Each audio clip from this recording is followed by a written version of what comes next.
Ku soo dhawow qaybta labaad ee sida loogu shubo update cusub Ubuntu. Qaybtan waxaan adeegsanaynaa terminal annagoo qoraal ugu sheegayna kombiyuutarka inuu update cusub soo dejiyo isla markaana ku shubo.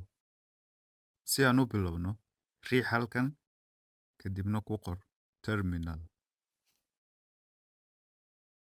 Ku dhufo midkaan hoose.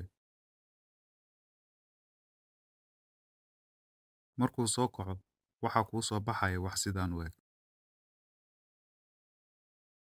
Haddaba waxa ugu horreeyaan qorayno waa sudo apt jitin get update. Intaan riixin enter aan faahfaahiyo waxa qoraalkaas u taagan yahay. Waxa ugu horreeya sudo command oo u taagan substitute user do oo ku siinaysa awoodda dhan ee kombiyuutarka si aad wax ugu shubto. Waxaa laga yaabaa inaad maqasho sudo waxay u taagan tahay super user do. Sidaas ayayna dadka intooda badan u yaqaanaan.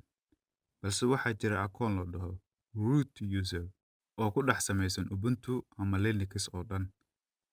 Asaga ayaa ah super user lehna awoodda ugu badan ee systemka wax looga bedeli karo.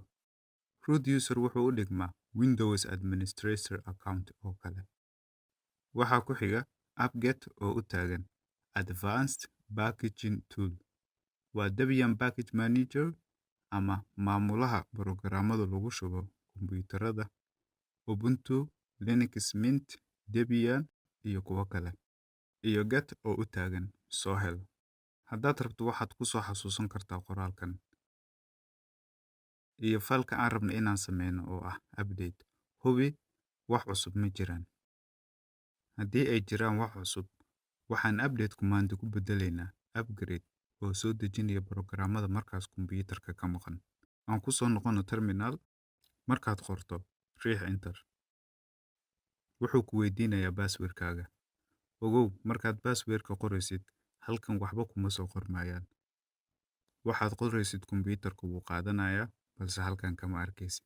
Qor, kadibna riix enter.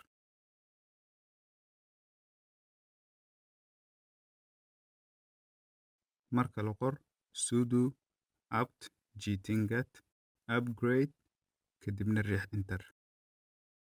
Waa kuwan dhammaan borograamada kombiyuutarka ku shubmi doona. Dhammaantood marka la isu geeyo, cabirkooda waxay gaarayaan 9640 kilobyte.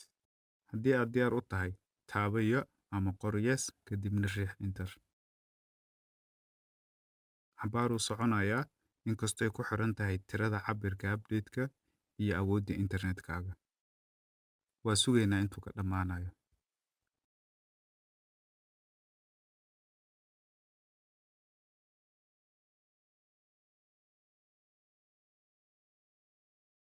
Hadda update-ku wuu noo dhan yahay. Kan iska xir wixii hadda ka dambeeya uma baahnin. Si aan u hubinno update-kan ku shubnay, ku dhufo halkan kadibna dooro about this computer. Haddaad aragtid qoraalkan system up to date, kombiyuutarkaaga wuu dhammaystiran yahay waxaana ku jira software-kii ugu dambeeyay.